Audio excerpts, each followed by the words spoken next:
Setting up meeting, done, redirecting, and here we go. Hi, folks. Hey, welcome aboard, everybody.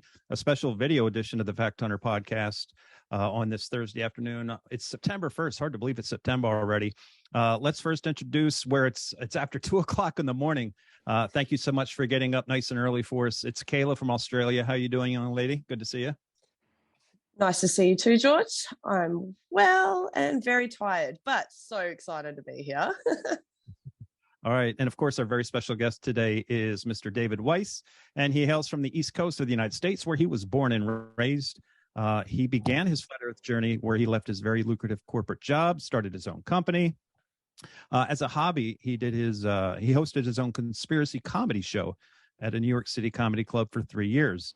And after many fans urged him to look at what he considered to be a ridiculous notion called flat Earth, he sought out to disprove this conspiracy and put it to bed once and for all.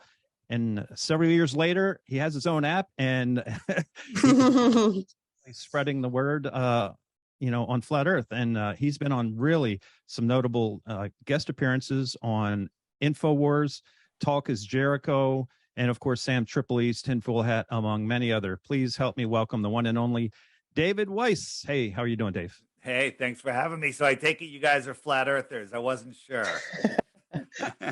my wife, I'll let you go ahead. Go ahead, Kayla. I was just going to say, definitely not heliocentric. That's for sure. You know, I don't require people to be flat earthers, because flat isn't a description of a shape. It's a description of level and horizontal. And that's what we are. So, do I know what this world is? No, I've got some ideas, but we all, no matter what your view of flat Earth is, we all know it's not a spinning ball flying in a space vacuum. Yeah, spot on. I go fishing 2-3 times a week, and every time I sit beside the lake, everything is perfectly still. Water on a ball, if it had that much gravity to hold water down, how are the clouds still floating about? These are the type of things that I question. But there's 2 things I got to start with before we delve into some questions. Number one is, why do those 2 words, flat Earth, set so many people off?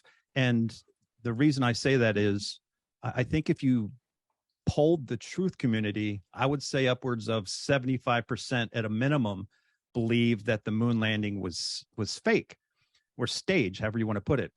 If they lied about the greatest achievement of mankind, why would you even, what's the catch there? Why do people so freaked out over flat Earth? We've been trained to, everybody has the same program responses. You bring up flat Earth, they're like, how come no one's seen the edge? Or, I could drink I don't feel the curvature in an airplane. I see the curvature from an airplane. Seasons, we taught that this tilt of the ball causes seasons. But when you really look at it, when you look at, hey, the North Star, it's how far is it? 433 light years. They're like, oh, that sounds reasonable. It's not reasonable. A light hour is not reasonable. Okay, a light hour is not reasonable. Right? People don't understand, big numbers. We were taught to memorize, regurgitate, and if you did it really well, you become the teacher.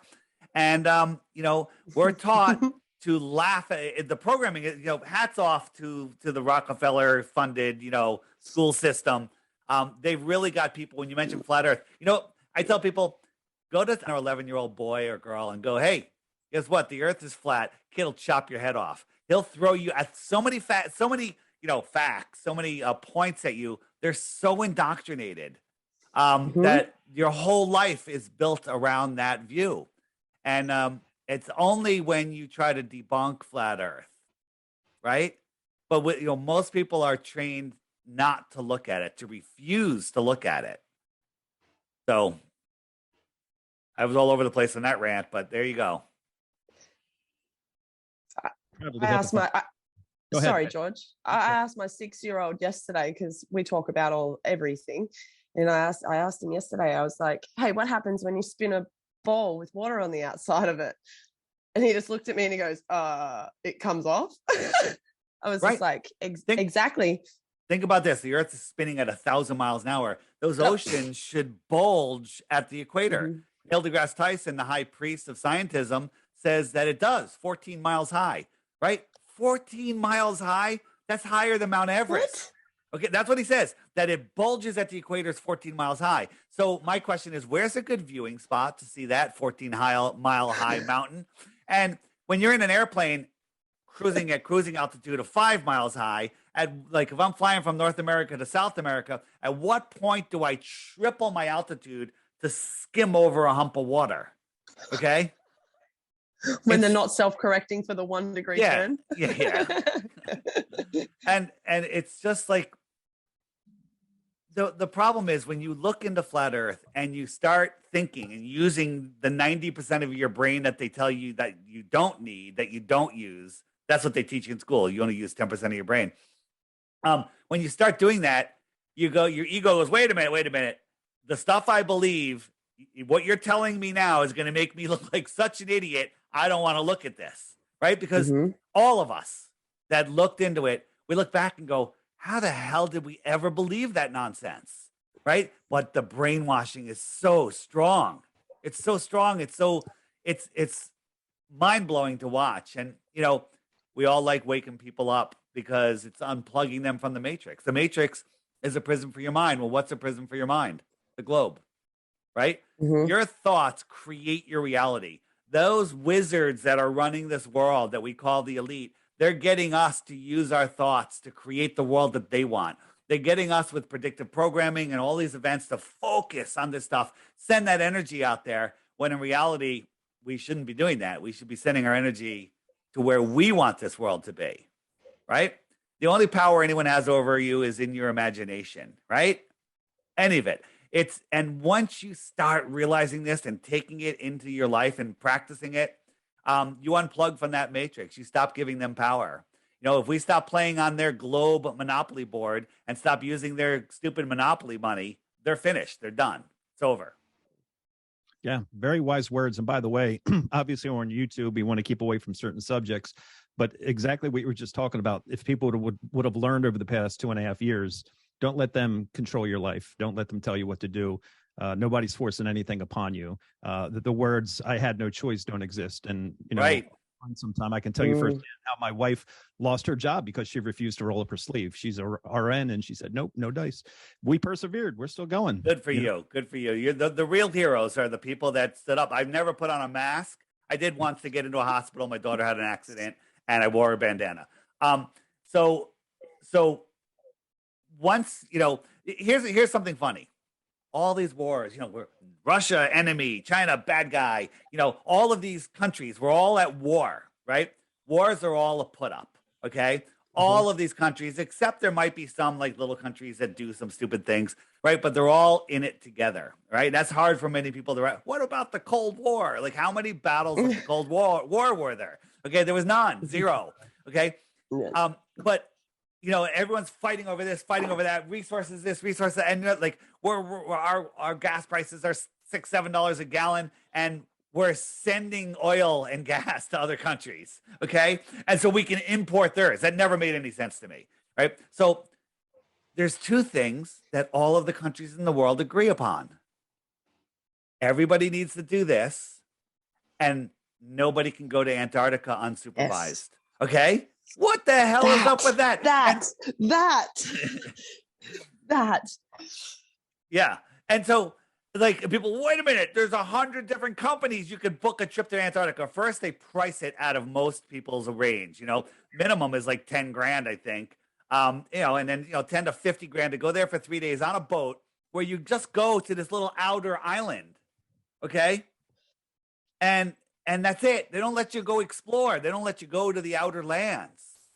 They don't let you go look at what's really, going on out there. So let me ask you this. Is that because A, they don't want you to see the firmament, or B, do you think there's maybe land beyond the ice wall? Oh, I'm a big fan of land beyond the ice wall, but hey, hear me out. There's tons of evidence and testimony, but that's not proof. Okay. There's stories, like the Iron Republic and the Smoky God and all of these other books that ring true. But, we can't say for sure. I would bet my life on it. But until we want the right to go explore, right? We want the right to go explore beyond Antarctica, right? So have you done the research? How much money would you need to raise in order to get the supplies, the resources, the equipment, the boat, and who ultimately has to give you the permission? NATO, United Nations? Well, no, there, you know, you get permission from one country and then you have to get it from another country. The Globies that will say, "Oh, you don't understand the Antarctic Treaty. Anyone can go there, right?" No, we had one of our researchers who's an amazing lawyer. He did all the research. He pulled it all together. I could never have pulled this together. And there's a video. It's in my app under Antarctica. It's called "Sorry, Antarctica's Closed," and it's a 30-minute video showing you what you would need to do to go to Antarctica on your own expedition. It'll cost you between $200,000 and $2 million in friggin' permits. Right? They will deny you, and they keep the money. Oh wow. Okay. Right. And this ring here this pink line represents 60 degrees south, which is still, Antarctica is out of sight. You can't even get there. Okay. But no one's allowed to cross there. And if you do, you get accosted by warships, right? They will stop you. There was, I don't know if you guys saw it in the next level, but here, is this it? Yeah. These guys, these fishermen, they went, and I'll just fast forward, and they went, and all of a sudden, boom, a warship shows up, and it hails them, and it's like, "You are in restricted waters. Get out of here. We must protect the penguins. We must protect the pristine ice. But turn around and go deforest the Amazon and kill, lions and everything. But don't go near the ice." Oh, look, the Earth is a globe. I'm sorry. I've retracted everything I've ever said. Fish Islands. No, that's curvature. It's curvature. I can't see the bottom of the boat. What it's that 14-mile wall. Yeah. What country was that from? Pardon me? Australia. That was Australian? They were Australian men, yeah. Oh, and wow. that was the Those Australian bloody Navy. Australians. Bloody Australians. Yeah. Right. I should flip it upside down now that I know it's Australia. I wasn't sure. Right. And let me ask you a question. So once upon a time, there was nothing, and it exploded and became everything. That's a cool story. And then some rocks bumped into each other, and they stayed together. And because they had more mass, they pulled in some other rocks. And then more and more rocks started pulling together. And as it got bigger, it got more and more gravity. And it cleaned up all of the rocks that were floating from the Big Bang of nothing. Okay. And then all of the gases at the Big Bang of nothing, they decided to stick to each other and create gravity. And they got so big that they became nuclear furnaces because they collapsed upon themselves, right? And they left a vacuum in between the rocky balls and the gassy balls burning in the vacuum, which makes just a lot of sense. Just go with it, okay? So gravity, because of mass, pulls you to the center of the Earth. So let's break it down into small pieces. Let's break it down into atoms. Is there an atom at the center of the Earth going, "I am at the center. Everyone come to me"? What about another atom that's halfway between the center and halfway between the surface? Doesn't he say, "No, I am the center. Everybody come towards me"? Wouldn't they be pulling you in all different directions? Gravity magically can find the exact center of this lumpy sphere. Okay? Give me a freaking break. Gravity is the dumbest thing ever, but people just want to believe it. They want to believe it. Yeah. I don't know why it's so heavy. Gravity, it's a heavy topic, right? They don't want to deal with buoyancy and density, right? They don't want to deal with that. Gravity, everything's going down, and I could hold ships upside down, and it's crazy.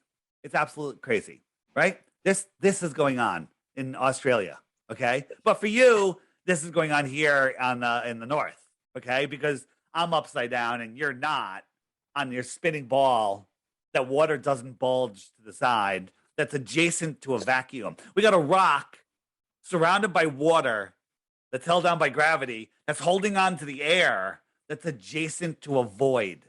Okay? Can I say the word retarded on here? Because that's fucking retarded. All right? I try not to swear, but I can't help it sometimes. When you talk about the helio-nonsensical BS model, it is it's mind-blowing. when you go to, like, for instance, I hadn't watched your videos in a minute. I've been so busy with the radio program and such, but I did come across, you did an interview recently with this Professor Dave guy, who, listen, I debate people all the time, and there's many people within the truth community. We have different ideals, but how do you deal with these people? I mean, that was one of the rudest people I've met. So when people, so he is either paid or possessed. Either one is horrible, and he just strawmans us. He does these videos, and it's all strawman arguments, and he claims stuff that we don't claim, and all this stuff. And he calls himself a professor because he just likes. I could call myself Dr. Dave. I want you guys to refer to me as Dr. Dave for the rest of the show, okay? And he's not a professor, and he dropped out of college. He's a failed musician, and we had him. We got a clip where he admitted that he wasn't a professor, right? So damage control, he goes out and he says, "Oh, I actually hire scientists to show me to make sure this stuff is correct and show me this stuff, and then I just present it because I'm popular, right? Who are you hiring? What scientists are you hiding? It's all lies. He's out there to discredit. He's out there basically to keep humanity enslaved, which is horrible. I would hate to be him. It's so sad. But when I was asked to debate him on the Sean Atwood show, I don't do debates. It's because these people are useless. But sometimes it's worth talking to these people because people watching go, wow, that was stupid. And the deal was I can present my questions to him and then he would answer. All of that fell apart. Highly moderated. Yeah. The whole thing fell apart. The hosts of the show were just complete blithering idiots. And he, would just go make faces while I'm talking and interrupt. And of course, Google serves this to you as the #1 hit when you hit flat Earth because they think that this is hurting. But there's three things that this does. One, a flat earther sees that and goes, "Yeah, that guy's just an idiot." And the person that would never look into flat Earth sees it and they go, "Why is this professor acting like such a tool?" Then they send me an email and they go, "Hey, I'm not a flat earther, but why did he act like such a friggin' idiot?" And that's when I have the opportunity to send them a little playlist. Here, watch these videos and then you'll understand. And what happens was these people that would never look into flat Earth, right? Email me back and go, "Holy crap, this is real. What else you got?" Okay. And so that video alone, by Google serving it up front, is waking up the people that I can never reach. So God bless, is what it is. Yeah. And I thought it was funny because he took the time to write another comment and pinned it to the top and said something to the effect, "All you people who are calling me rude, I'm doing it because he's a shyster and trying to rip people off." And I'm thinking, yeah, he's ripping people off for $2.99. Right. Go read the reviews on my app. People absolutely love it. It was $3. Everyone loved it. But then people are like, "Hey, can you add this? Can you add this? Can you add this?" So I add all these features. And the $3 was taking care of it. And then I started adding stuff that actually costs per use, like messaging on the friend finder and some other things that require push notifications. And even the weather cost me. The weather cost me a ton of money, right? Like, a ton. But so I added a subscription. I was like, "Hey, if you want these extra features, you pay the subscription." Ready? $11 a year. $11 a year. Do you ever buy anybody a margarita? Yeah, that's about $5. Yeah, that's what, and that's to leave $1 tip for the bartender, right?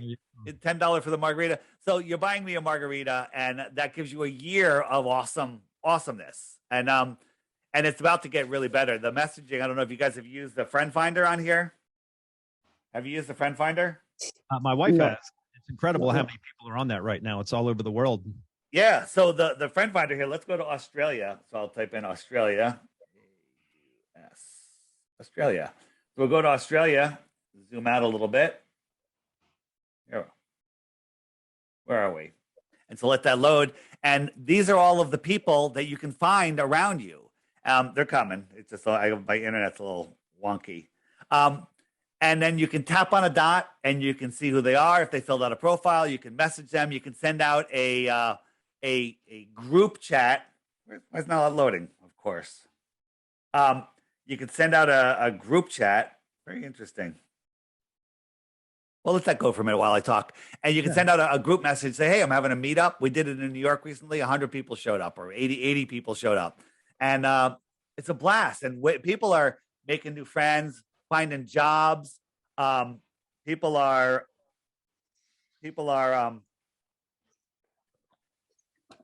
finding new, significant others, having babies. There's people having babies on this thing. So it's a dating app as well as a weather app. It's becoming a dating app. I'll just do a world view right here for people.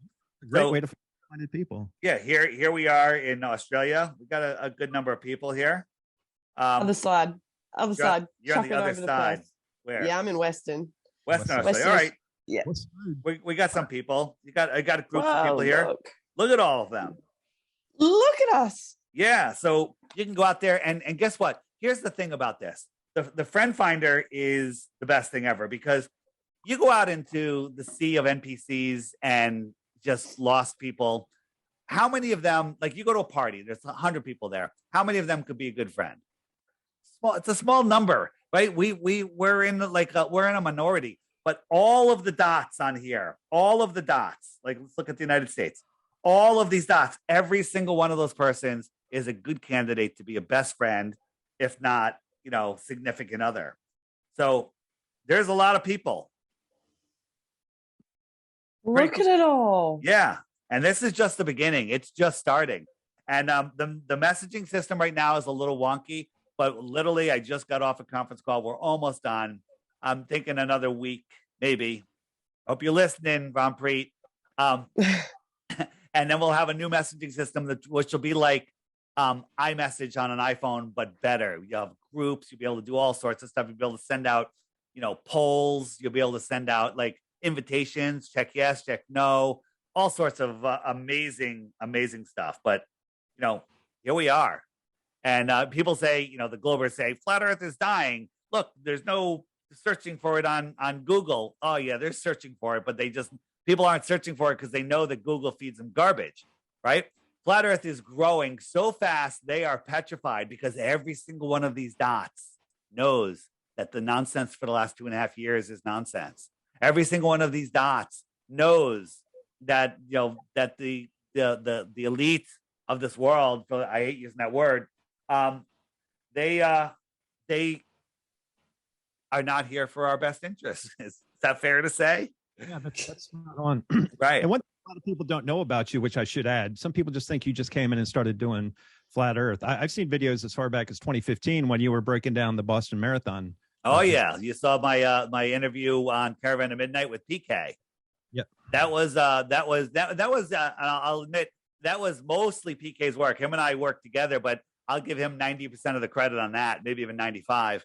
But we went on Caravan and we presented all the information, and John B. Wells had us on, and he wasn't so sure about it. But at the end, he literally was blown away so much that he goes, I want to make you honorary members of the Arc Midnight. That's the name of his show. Honorary members. So he did this little knighting ceremony. He knighted us Knights of the Arc Midnight, and the trolls ran with that. I'm a Freemason now. I've been knighted.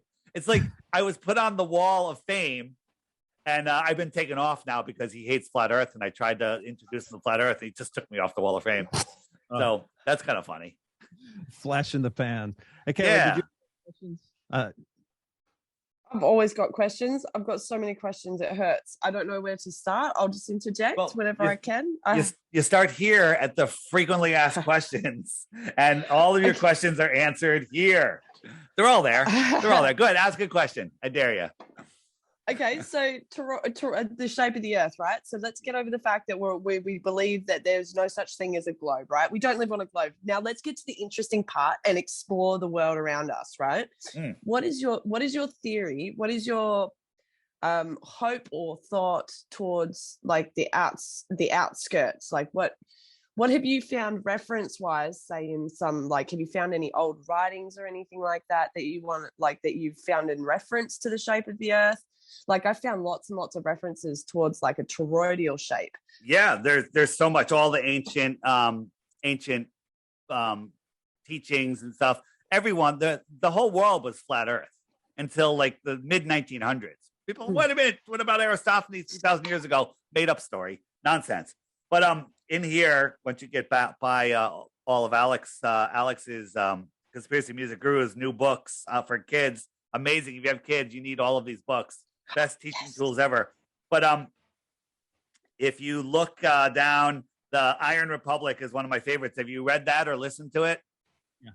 Yeah, a great book. Now, that rings true to me. It rings true. Whether it's true or not, doesn't really matter, because in the late 1800s, they were talking about more land beyond Antarctica. Talk about more land beyond Antarctica. I mean, what?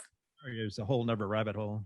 Right. So quickly for the listeners, the story of the Iron Republic is a politician here, I think it was in New York, got tired of this, just all the nonsense, sold his house, sold everything, got a big ship and a crew, went to Antarctica, found some opening, and he ended up going through it.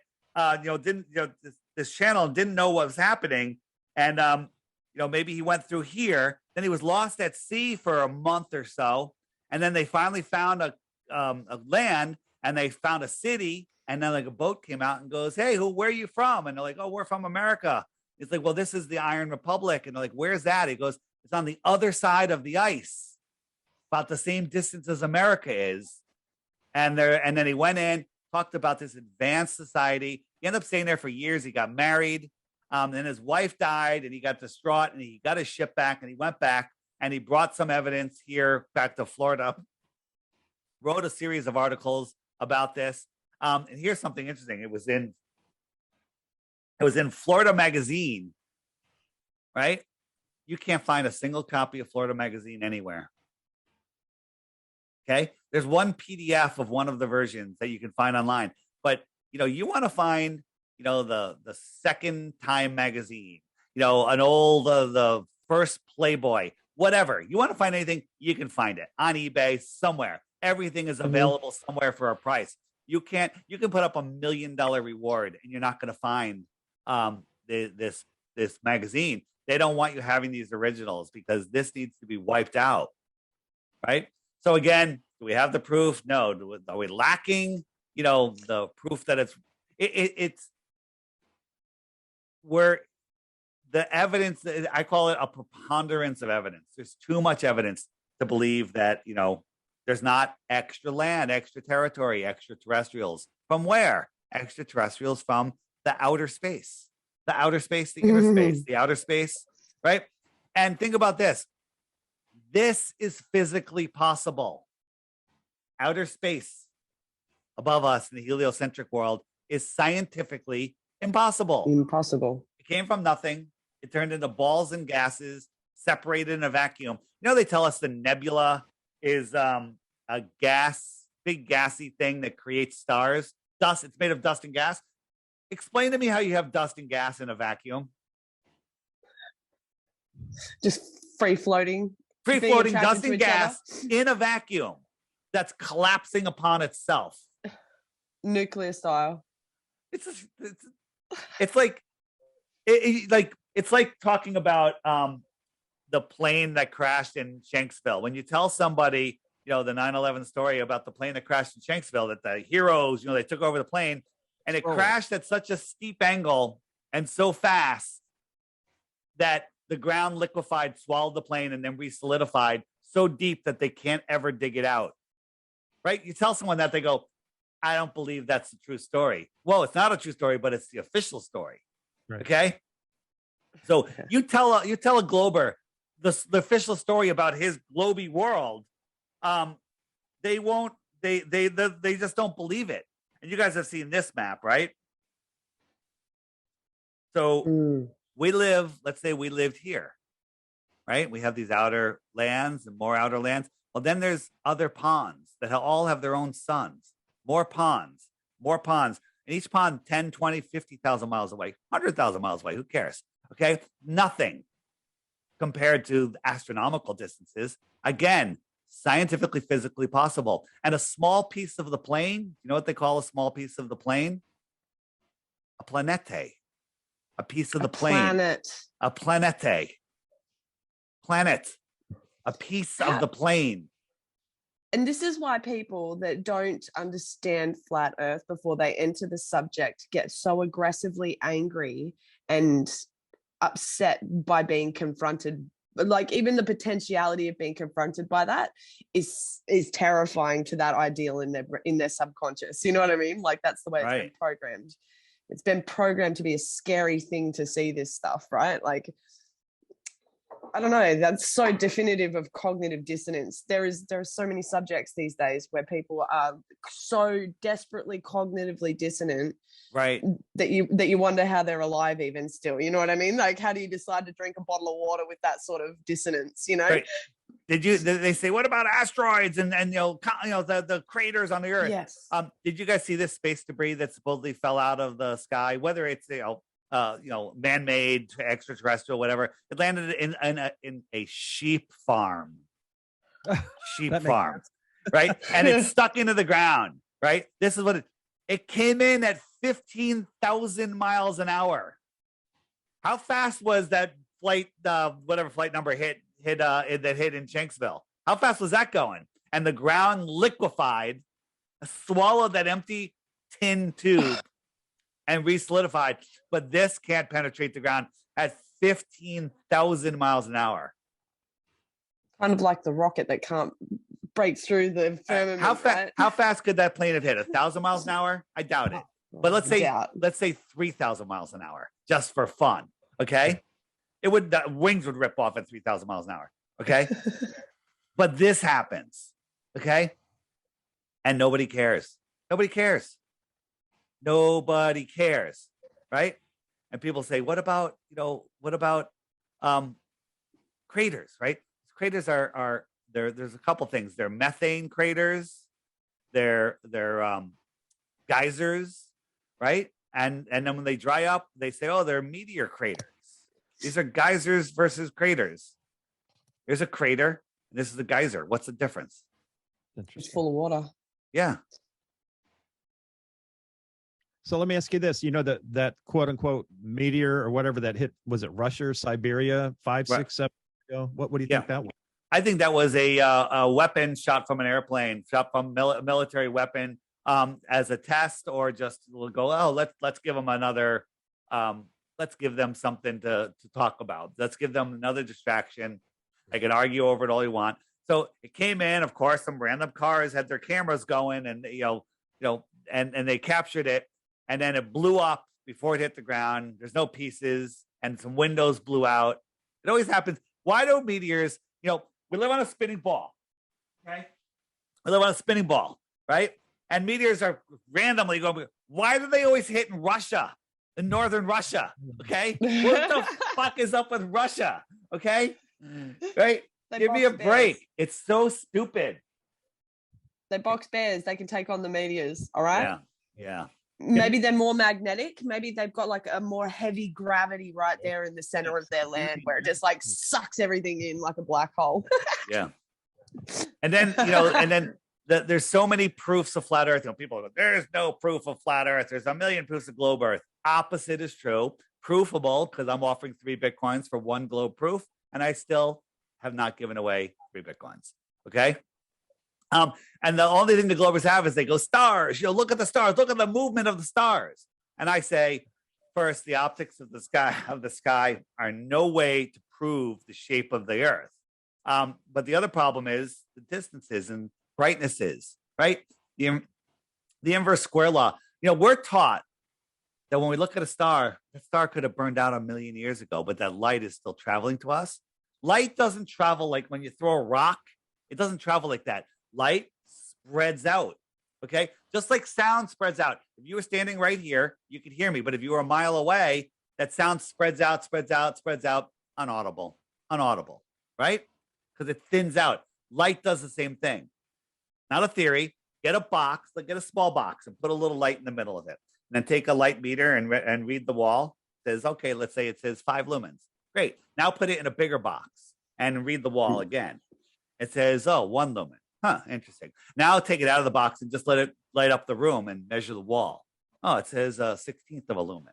Okay. And now put it in a gymnasium and you test the wall. It's like, I don't know. I still read something. Now put it in an arena and then put it in a box, 100 miles wide. Forget it. You lost it. It's gone. The light just stops. Okay.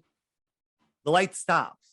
So the idea that we can see Polaris with our naked eye here in the inner north is ridiculous.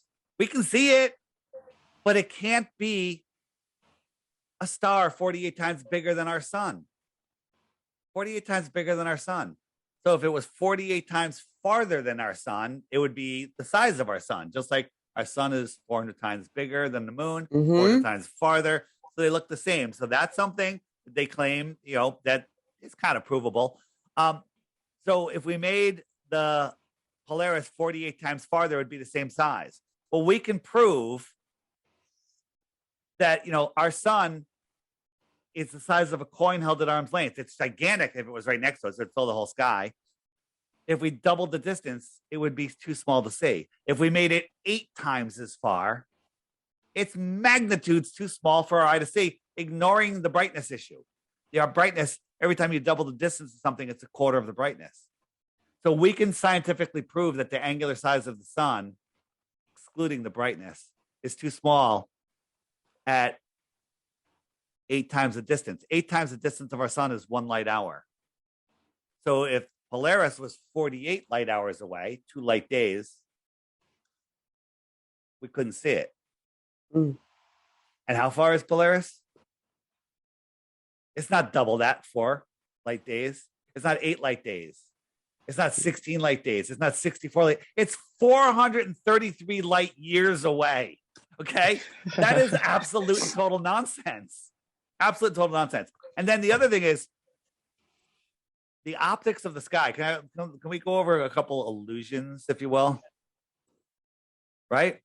So they tell us, well, everything's a sphere, right? It's a sphere, right?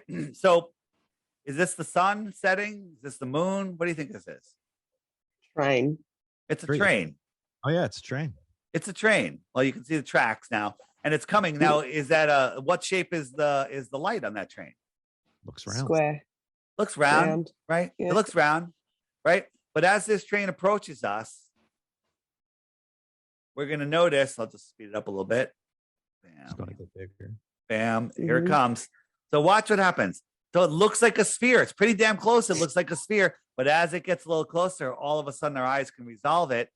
It is not a sphere. Okay? Here it comes. And all of a sudden we see The ones. and it looked like one sphere.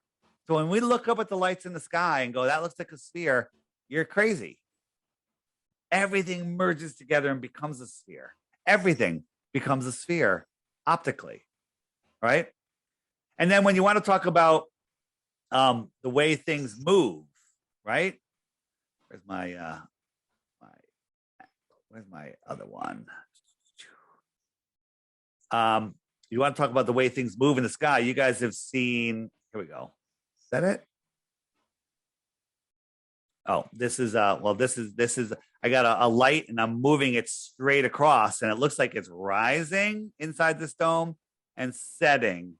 And then it never goes below because I'm just moving the light across at the same level. It just fades away.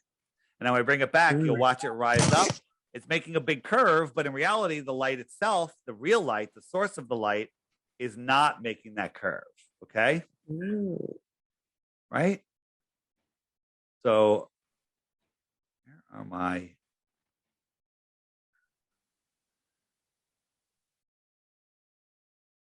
I was trying to find something for you. But here, I'm going to show you a new illusion. This is crazy, which I saw. So I'll explain what's going on here. This is a wedge. It's drawn, right? This is shorter and this is longer, right? Now, this is actually spinning around. It's spinning in a circle, okay? But your eye can't see it. It looks like it's turning back and forth because our brain tells us that the things closer to us are bigger, but it's spinning, all right? So watch, this is where it gets crazy. So this guy has it. You can see that it's drawn in perspective, right?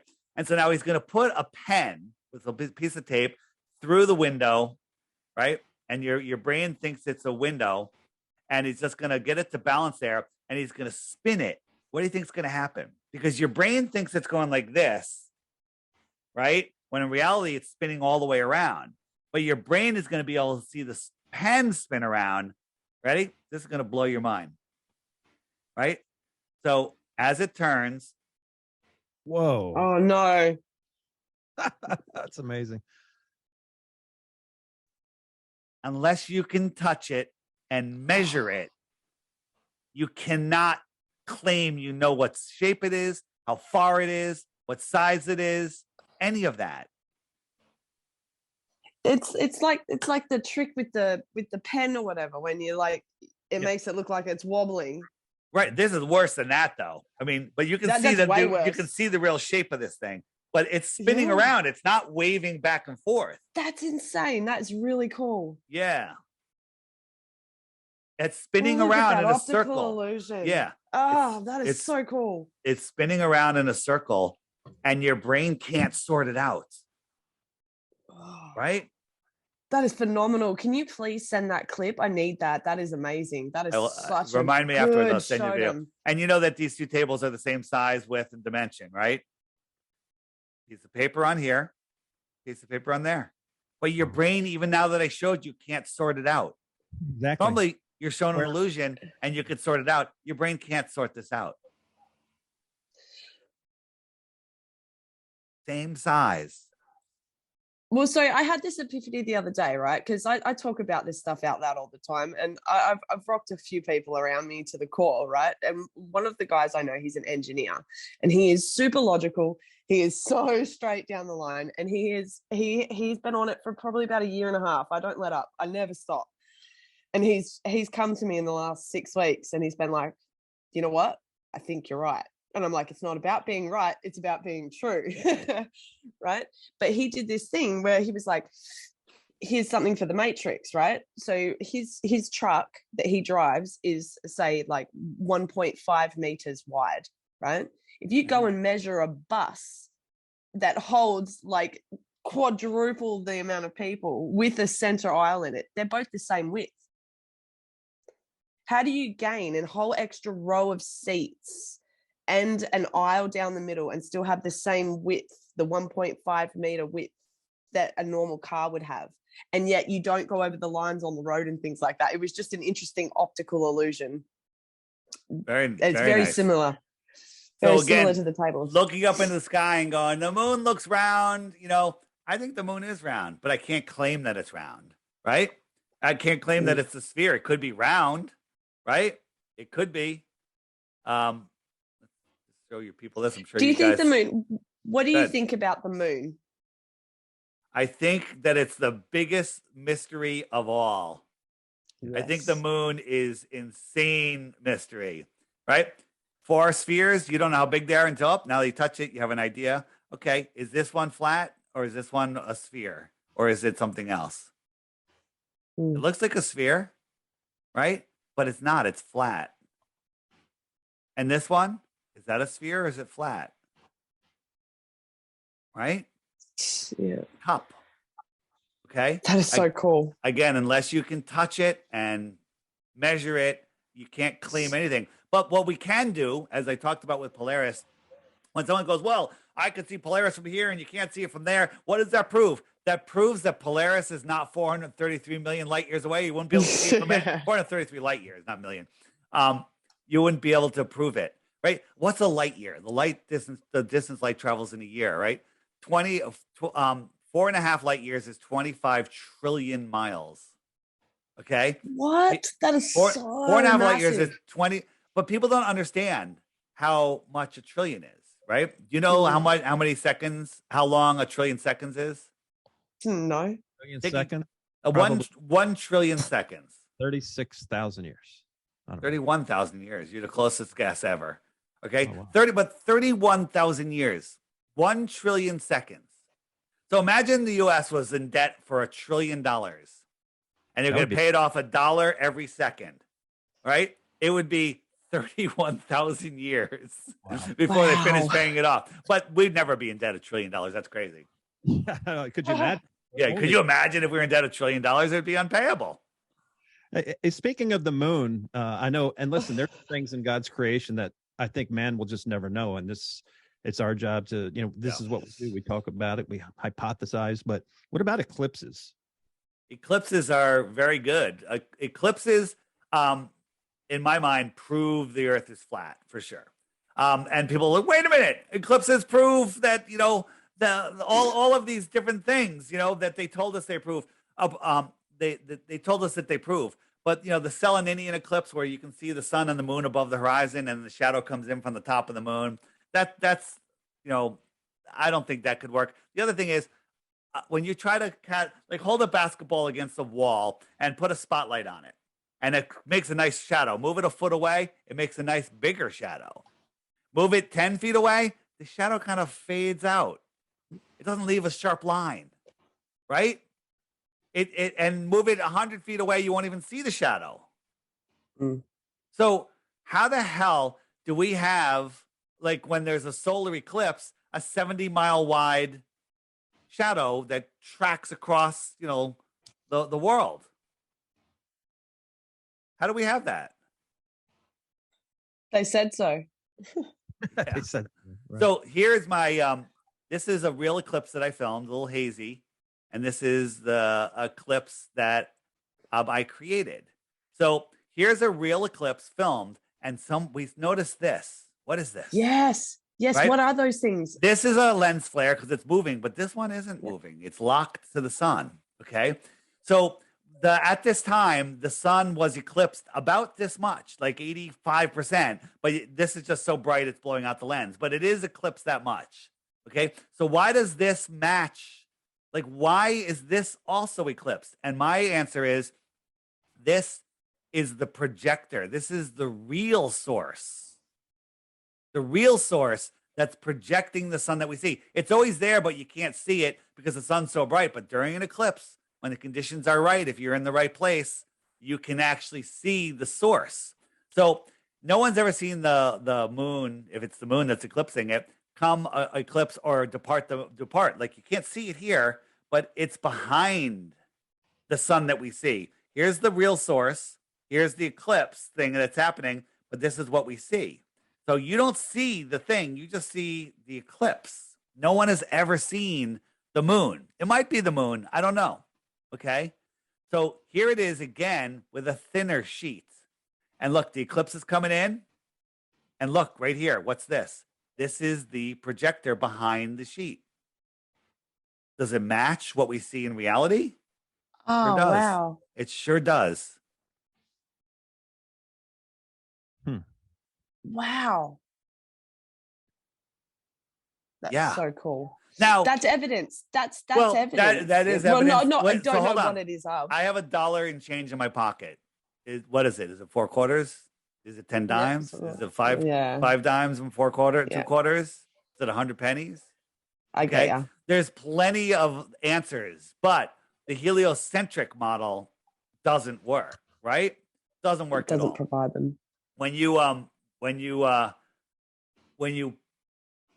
use a ball to cast a shadow on another ball, as it eclipses it, it comes in as an ellipse, it rounds out, and then it leaves as an ellipse. But that's not what we see during a lunar eclipse. Lunar eclipse, right? Yeah, that's not what we see. We see this perfect shadow come over. If it's a shadow, it's a dimming of some sorts. What else I have for that? Here is this is the Seleninian I was talking about. The observer sees the sun and the moon above, and the shadow comes in from the top. How could it be the Earth doing that? Right? How could it be the Earth? Here's the last eclipse that happened. I took this photo, right? Where it was kind of cloudy, but no one sees the moon. No one sees the moon. Why don't we see the moon during a total eclipse? The Earth shine should be lighting up the moon like a full moon lights up the Earth. Well, the Earth is 6 times bigger. I'd say a little more shiny with the oceans. Why doesn't it light up the moon during a total eclipse? It doesn't. No one's ever seen it. And the only thing Globers have ever done is Photoshop a moon on top of the sun and go, look, we got it right here. No one's been able to actually do that. That's awesome. Can we talk about NASA for a little bit? Because that's something that I've seen so many videos exposing them for the frauds they are, not to mention that their logo has a snake's, a serpent's tongue. And then I don't know if you caught all the numerology with the Artemis 1, their launch time that got scrubbed, obviously. 8:33 to 10:33. Yeah, and I guess it apparently it's 322 feet tall, which is skull and bones. Of course. I didn't know that. That's a good one. Yeah, it's right, and you can look that up for yourselves. Don't believe me, guys. And then I think the thrust was 88 million pounds of thrust. So 3 big numbers. Just they throw it in our face. Right. So check out this video Jaron sent to me. So this is might not be about Artemis, but they're testing their tanks and they're talking about the problems they have. Ready? Watch this. Ready? 3, 2, 1. What Oops. the hell happened there? It popped. Right? You know my story that I believe that these are helium blimps. Well, wow, look at it. There's It's hollow. And look at this. This is supposed to handle 17,000 miles an hour ripping through the atmosphere. And it's like a balloon.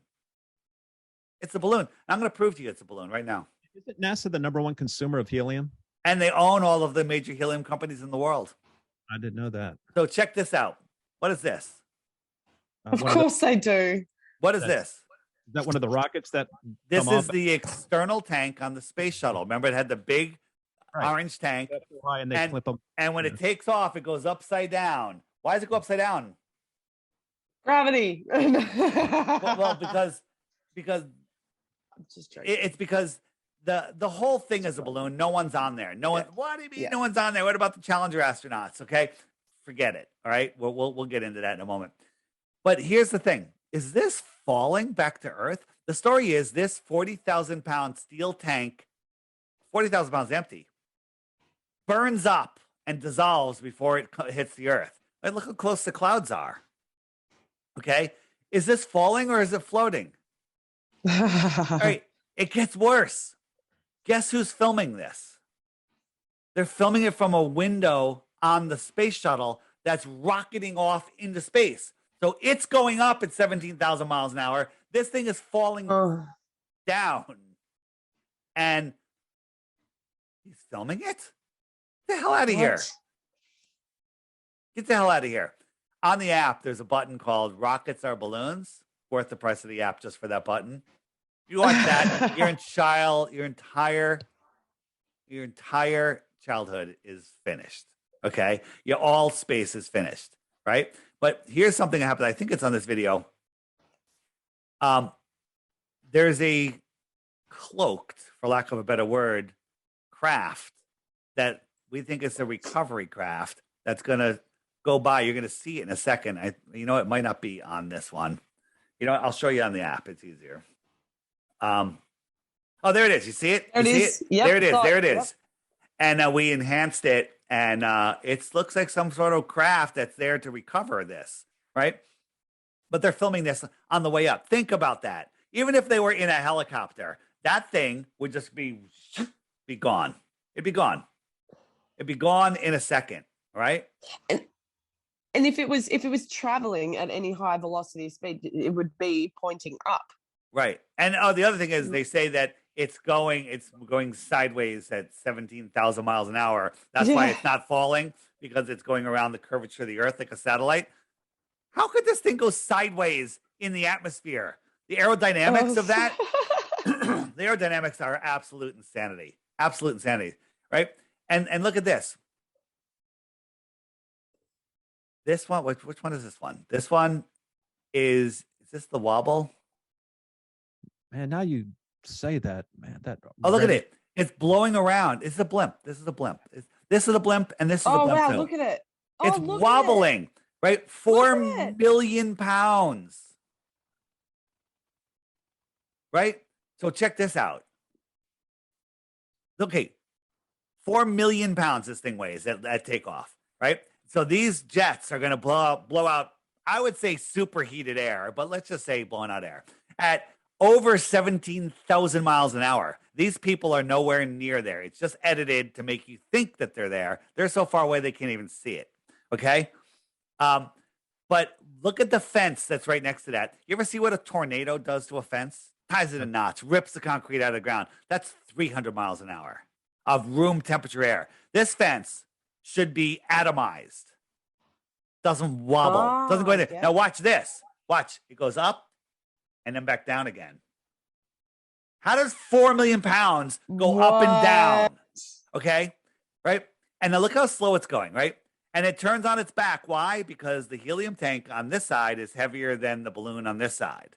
Okay. That's why it always goes upside down backwards. This is a light show. It's a balloon going up with some rocket assistance. It's going up. It goes out over the Bermuda Triangle and it crashes. Okay. But here's something that happens. They always tell us that once those solid boosters, the two boosters on the side are lit, there's no turning them off. Okay. Interesting. And then they get separated at some point. Now they're clearly still in the atmosphere because you can see this smoke trail, right? And by the way, did you see them zoom out? Right? Let me go back a little bit. As it's going up, they zoom out to make it look like it's moving away farther. They zoom back. Okay. This thing is barely moving, going, I'd say 30 miles an hour. Okay. It has to, before those engines shut off. Now look, it's zooming out to make it look like it's going faster. You're right. They are zooming out. Just an optical illusion. Okay. And look at all this friggin' smoke. So they're still in the atmosphere. Then these explosive bolts blow off and they lets go of the two rocket boosters. Now those rocket boosters are still lit, right?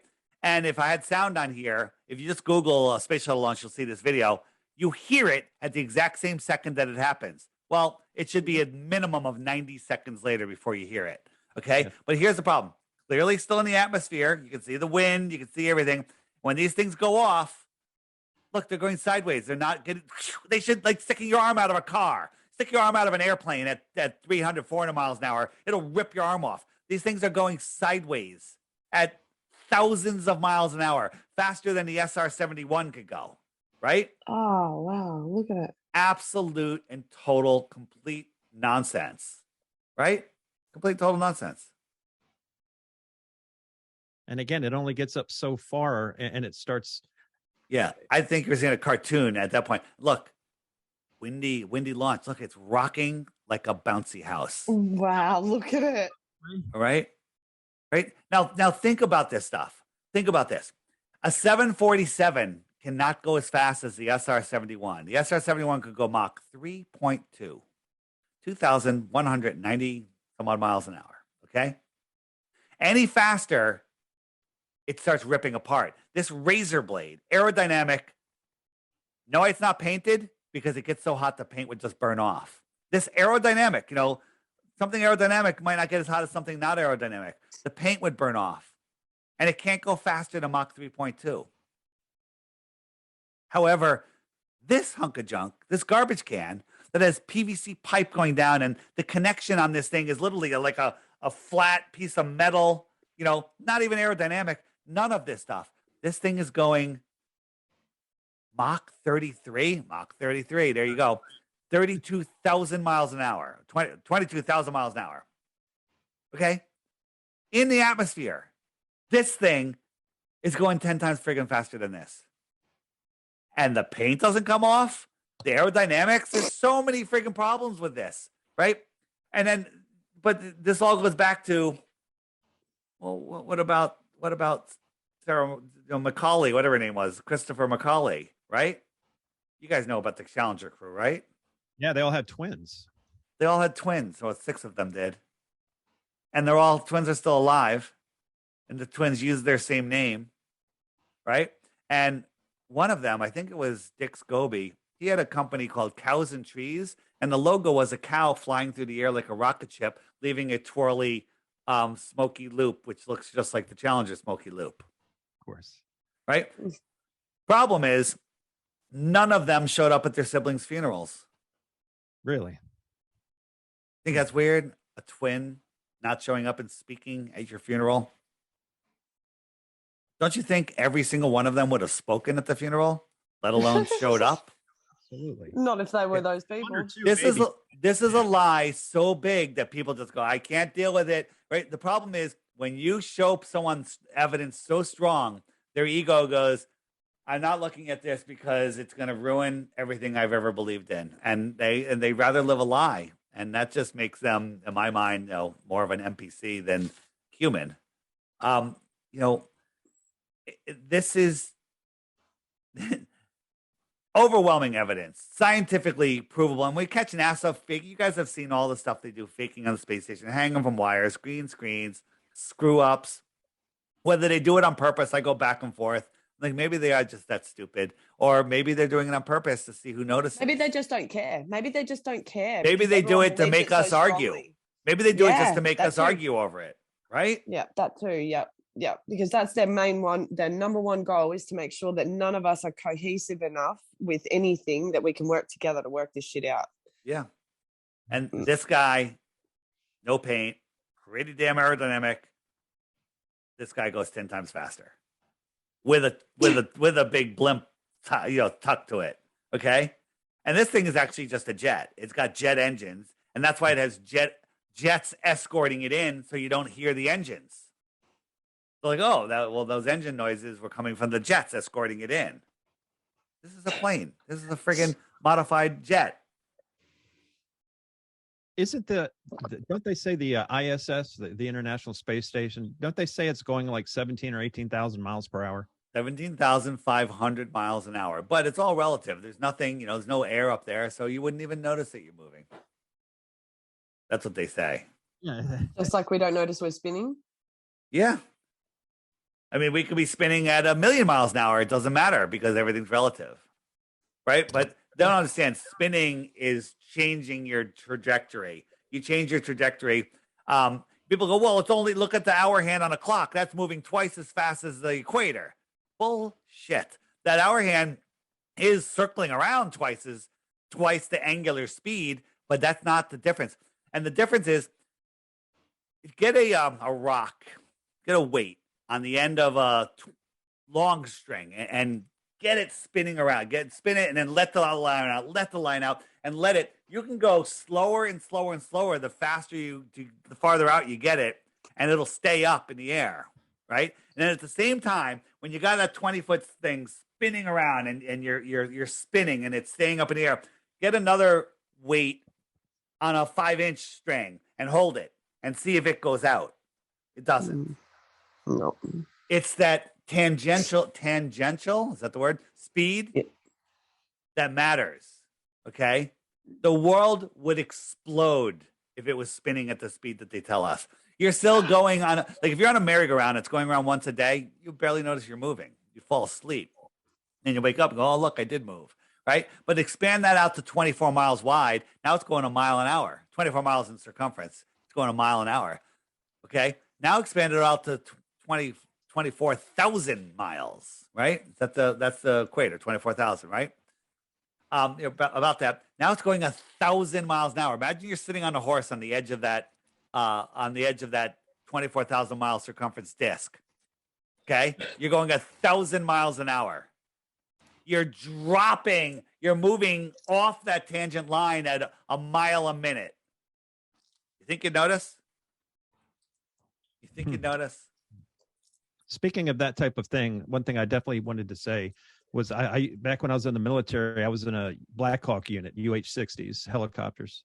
And I saw in the technical manuals, they teach the pilots, well, at least in the technical manual, it said to treat the Earth as flat and non-rotational. Flat, non-rotating plane. Yeah, that's it. And I've seen that on CIA documents and FBI documents on the internet. You can find it in the on the Internet Archive. Also, flight paths. I've traveled all around the world many times. When you see the map, and I'm always like, why is the flight going this way instead of going straight across?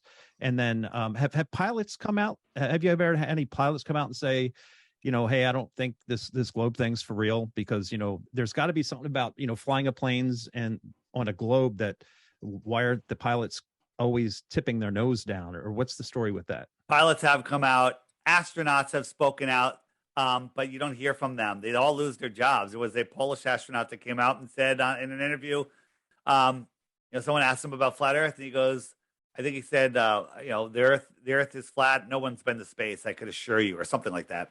And again, on the app, there are all pilots and scientists in on it. I believe the videos are in there. But there's tons of these documents, and they're slowly removing them from online, and they're getting harder and harder to find because they're just rewriting history. It's easy. It's easy. You can rewrite it really fast. You know, if you they just change the rules, change the story, and nobody remembers the past because they're like, oh no, that's what it said. You know, I think in a dozen years from now, people will say, oh no, we never went to the moon in the '60s. That's ridiculous. We went in the 2020s. The whole Artemis mission is nonsense. The problem is, they do a day launch. There's too many people with Nikon P1000s, and they're going to catch something. They're going to catch a screw up. I'm guessing that they're going to launch it at night, so no one can see what's actually going on. They could just see a nice fireworks display. Oh wow, it went to space. What are you going to say now, flat earthers? I'm going to say you're as dumb as a box of rocks. That's what I'm going to say. So you talk about Southern flights. So here's a question I have for you. Okay. If you, there we go. Let's clear that. Okay. So if you are on a ball, here's your ball. Equator's in the middle, northern hemisphere's on the top, southern hemisphere's on the bottom.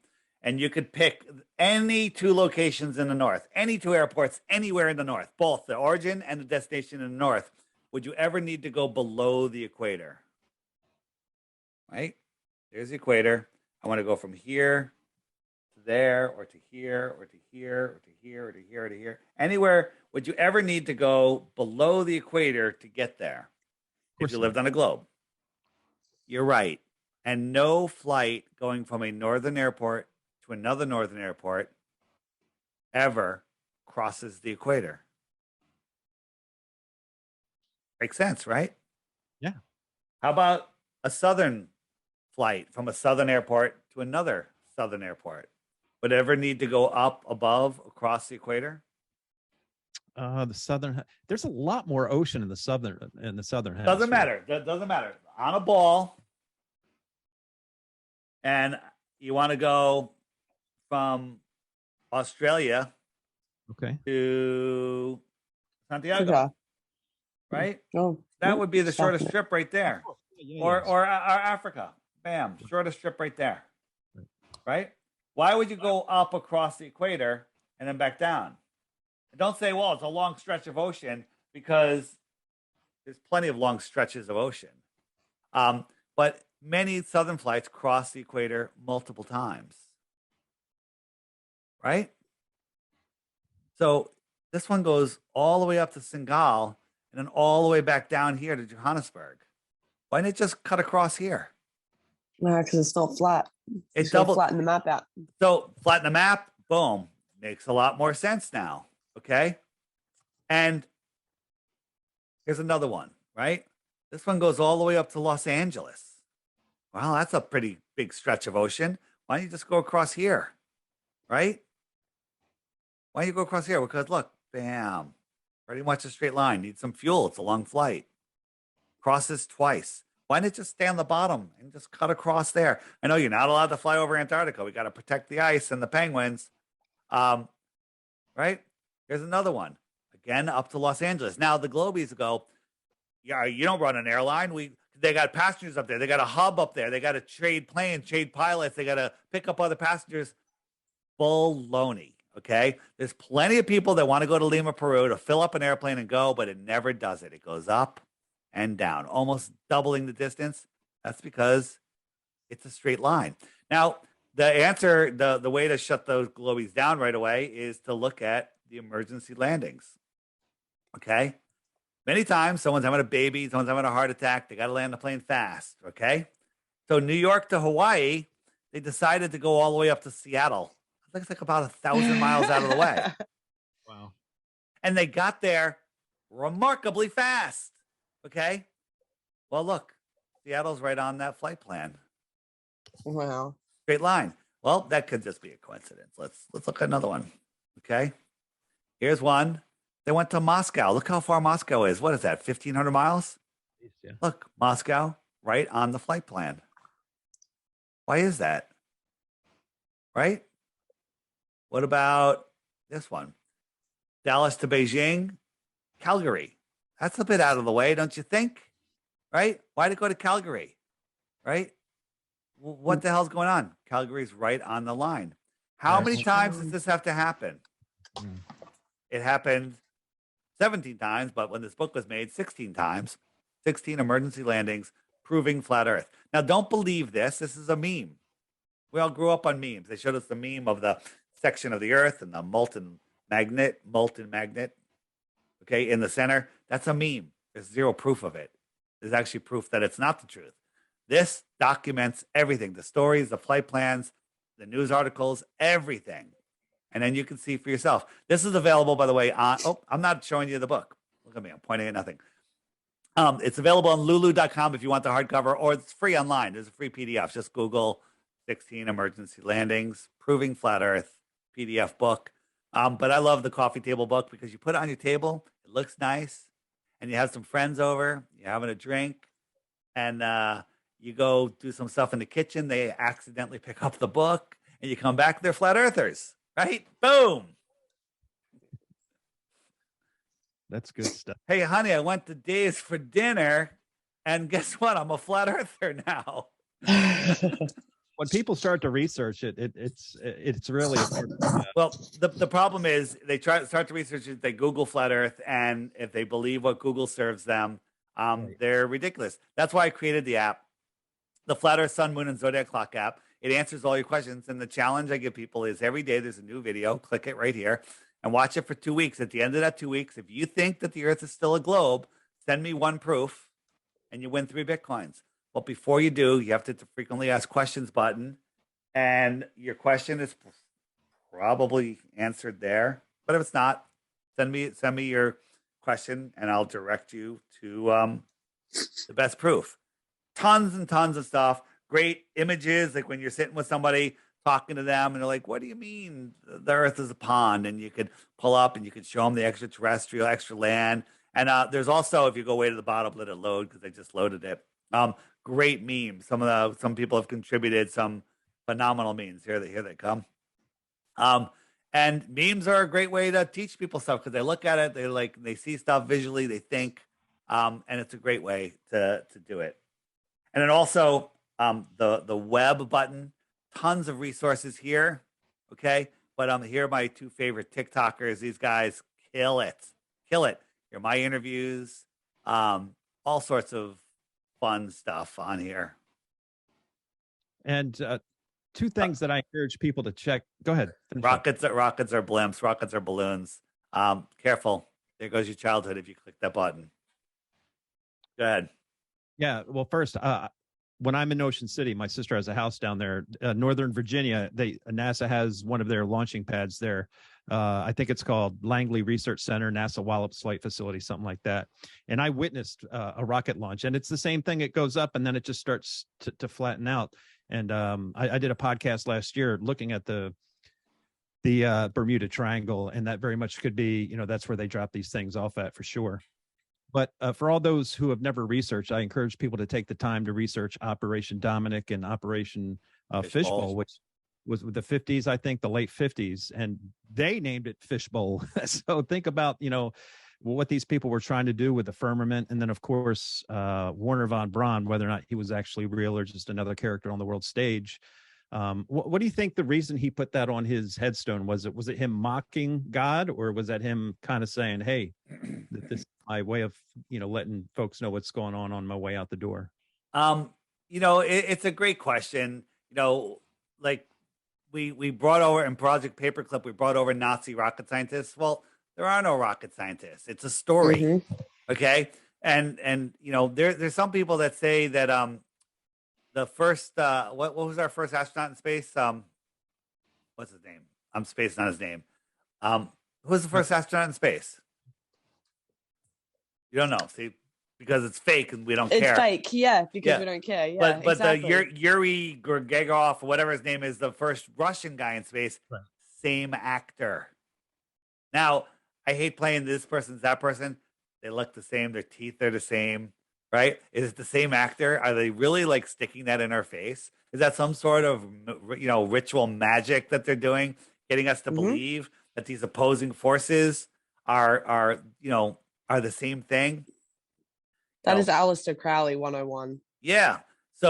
So they're doing all sorts of ritualistic stuff to us that most people don't even believe is a real thing. That's how they get away with it, because they don't know. They don't know. Uh, and so I think the whole thing with his gravestone is just to get us screaming at each other, because you talk to a normie, they don't know any of this stuff.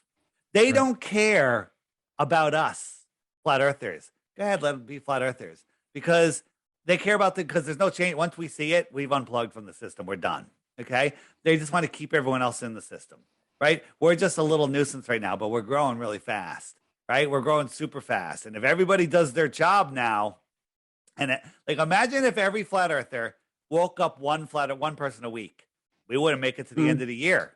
It would be over. Okay. And this is something that there's so much passion in. You look at flat earthers, we're crazy. We're crazy with passion, because once you see this is something you can never let go. Yeah. And because it affects everything. Like has there been a day in your life where you haven't thought about it? Have you ever been bored since you found out the earth was flat for even a second? Okay. No. Right. Are you losing sleep? Yes. Do you listen to YouTube videos? Do you listen to YouTube videos on 2x so you can listen to twice as many things? Yes. Okay. Right. Do you listen to two things at once while doing something, a third thing? Sometimes, like it's insane what we do, because we're it's fascinating. This world is an amazing place, and we're supposed to be here with curiosity, but we're told, you only use 10% of your brain. You need to learn accounting, become an accountant. You need to work in the retail, in a corporation, and slave your life away and take medicines and die. Okay. That's what they want you to believe. But in reality, this world is amazing. What difference does it make? Right. Well, the difference does it make is that they're taking all of our labor and they're making technologies that we'll never get to see. They're making us pay for fuel and heat and electricity and everything, when we shouldn't have to pay for that at all. It's all free energy technology that they're hiding from us. They want us sick, scared, broke, and willing to obey anything. Obey anything. I'll stick that on my arm because I can keep my job. Right. Right? It's crazy. Well, Tesla, he had free energy, and that's why he died broken, penniless in a hotel. Yeah. Yeah, because he was transmitting free electricity, and they're like, there's no way to bill it. And they're like, all right, we got to shut that down quick. Because imagine if you didn't have to pay for electricity or fuel for your car. Would that free you up a little bit? Would that free up some of your time? Okay. Would that free up your goals in life? On what you think you can do? Imagine that. Imagine you'd have to pay for those things. As long as they have us in debt, they keep us on that, we're working all day and we don't have to think about these things. Yep. So, and then they have us believing crazy stories of the past. None of it's true. They want us to believe in complete and total nonsense. So, they mock us, right? Space Force and Star Wars, whatever. Right? What are they doing? Starfleet Command from Star Trek and Trump's Space Force. What are they doing? And Space Force just recently changed their website. They used to have a lot of symbology on their website, but I guess they saw people were catching on and they completely revamped their website about a week ago. No, really, that's interesting. Yeah. I mean, they're constantly listening to us and reacting to stuff that we do. Yes. We got them to move the horizon from, you can't see curvature. You can see it from an airplane. Now you can only see it from a fighter jet at 70,000 feet. And then now they say you can't see it at 120,000 feet. Okay. Well, when can you see it? Because we can't see it from 120,000 feet, but I can see a ship go over the horizon. Okay. With my naked eye. All right. What's wrong with people? But that P900 changed the game around because you could bring things back into focus that were, I guess the thing is people can see too far, and that's a big argument versus what is it? That's the one that got me. 8 inches per mile squared actually is the accurate formula. Okay, it is, and they'll say no, it's not. It's an approximation. You're right. There's a couple other formulas, 8 inches per mile squares gives the benefit to the ball. They underestimate the curvature. Okay, underestimates what it should be just by a little bit, by an insignificant amount. But we can see too far. That's what got me. I was zooming in on beaches and seeing people. They're like, I shouldn't be able to see them. I should be able to see that buoy. I should be able to see that building. Right? Just today, this morning, I was on a boat, and 26 miles away, I can see this building in almost all of its entirety. 26 miles away, it sticks up over the tree line. Amazing. Now, on a ball, as I get closer to it, I should see more of it, right? Of course, yeah. As I get closer to it, I see less of it. As I get farther away, I see more of it. It's inverted. No, what it is let's say you're sitting on the ground and there's a fence 5 feet tall, maybe 15 feet from you. That fence is clearly above your eye line. So if you got a nice flat stick and from your eyes rested it on top of that fence and extended it out farther, anything that's underneath that stick you cannot see because the fence is blocking your view, right? Anything below that is blocked by the fence because you're there, and so that stick is that's your horizon line. That's what you can see, but it's clearly over your head. So you have that, and as you move farther away, that angle becomes less and less. So the angle from the stick, across the flat plane to that thing, as you get farther away, it gets less and less and less and less. So it's lowering it and it's revealing my building more and more as I get farther away. But as I get closer, it's hiding the building more and more. And it's only when I get the last mile where that tree line that's blocking the building really starts to move above my head. But anything farther than a mile away, the tree line looks like it's at my eye level. The farther I go, it's still at my eye level. Farther I go, it's still at my eye level. It's only when I'm approaching it that last mile where those trees rise up and block things in the distance. You kind of have to see this because they don't teach you this in school. And I just realized this the other day. As I get farther away, I see more of the building. As I get closer, I see less. Even on a flat Earth, you would think it's the other way around. That's interesting. Yeah. And that's with a terrestrial blockage. Now we have celestial blockages. That's different too. And that's an atmospheric deck of opacity. Again, that's for another show because we're running way long. Yeah, we are running out of, and you've been very generous with your time. But number one, please check out stoplookthink.com because there's a lot of content on there other than the subject we're talking about today. There's all kind of 9/11, easy. The last 2.5 years and other things like that. So check that out.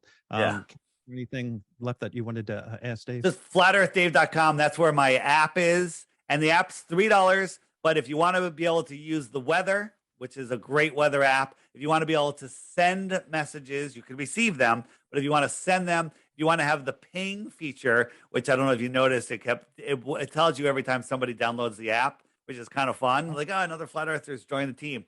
And what's the other thing? Oh, and you want to view people's profiles or see or fill out a profile. You have to subscribe, and that's $11 a year. $11 a year.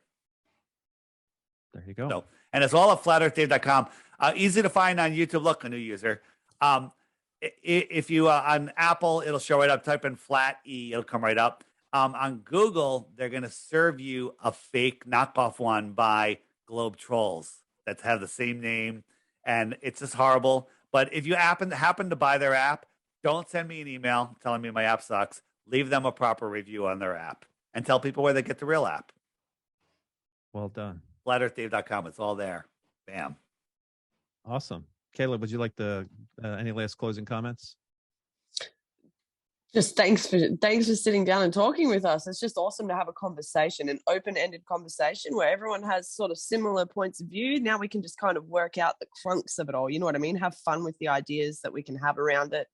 I feel like that's the most important part of seeing through the bullshit that we get fed on a constant basis, is that, like, answering these questions. Okay, fine. We don't exist on a globe. That's amazing. Now let's ask the really cool questions. Like you said, Dave, let's get curious. Let's start finding out answers to these questions. Let's, I don't know, just do anything. Just do something interesting that makes the world go round, so to speak. Right. You know? It's all fun to figure it out. Like, you know, some flat earthers think this is it. You know, no, other things is infinite plane, big dome, no dome. That's okay. We'll figure that out. But we all know it's not a spinning ball flying in an infinite space vacuum. Yes. And the funny thing is, you watch the trolls that are in your chat, that they will show up in your comments. They will comment on everyone's video, but they'll never offer a globe proof. They'll never offer. These guys are amazing. They find every one of my interviews before I even find that they're online. Like when I do a recorded show, like they're in there commenting. I'm like, can you notify me that the video's up? I'd appreciate that. Maybe I could hire some of them. I don't know. That's awesome. Set up an algorithm that pulls your name out of the system.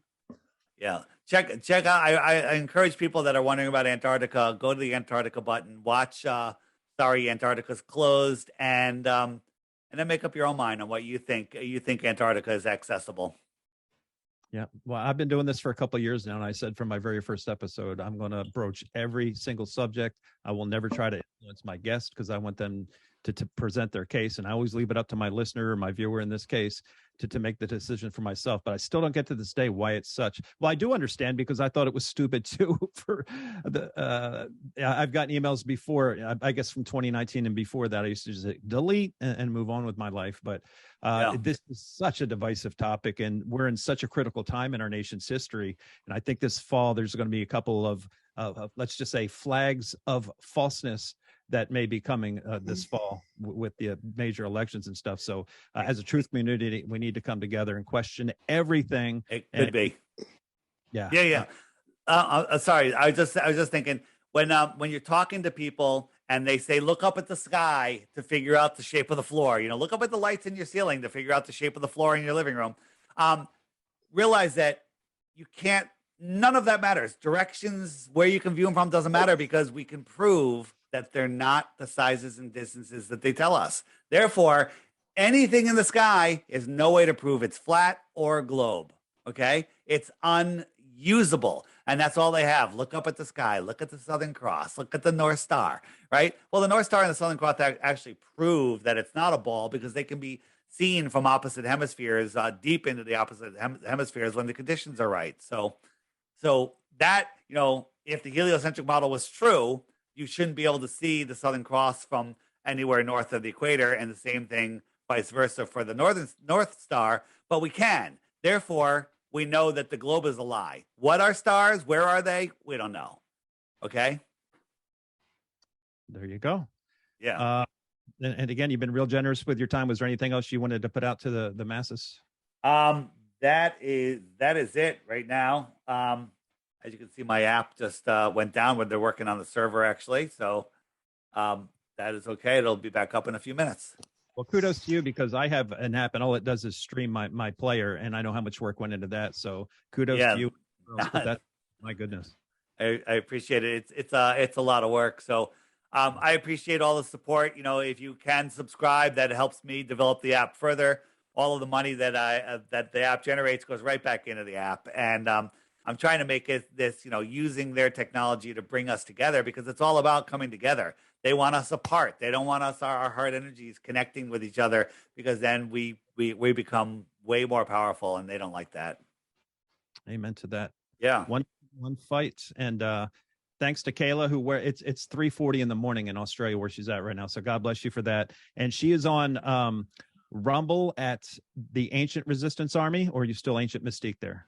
Okay. The Ancient Resistance Army, yeah. And then her Substack is also the Ancient Resistance Army. Any questions either email at thefacthunter@mail.com or leave a message in the chat, and I'll get you her information. And of course, Dave, thank you so much for your time and the energy that you put into the truth community. Best wishes to you and everyone else going forward, sir. Thanks for your time. I appreciate it. Thanks, guys. See ya. All right, and See you, thanks Dave. in the chat room for taking care of the chat. Thanks again. All right. Thanks. That's it. And we are away. Thank you, sir. Appreciate it. All right, guys. Thanks. It was a blast. Have a good one, Dave. It was really nice to meet you, man. Yeah, you might want to ban that I'm Wilson guy in the chat. He's just a troll that follows me everywhere, never offers anything, says I'm a scammer, and says look at the southern stars. And it's just like he's like the laziest troll. If I was a troll, God, I'd be so much better than him and others. I'd be so much better. Somebody around. Just how much? What do you have? Don't you have anything else going on in your life than to follow somebody? Well, no. This is what they have going on in their life. Whether they're they made some deal with somebody, whether it's the devil or the authorities not to go to jail. They do this, the trolling to suck our energy. So that's not going to happen with me. Unbelievable. All right, guys. See ya later. Yeah. Let me know if you need anything. Man. Thanks. Take care. See you. Bye. Thanks.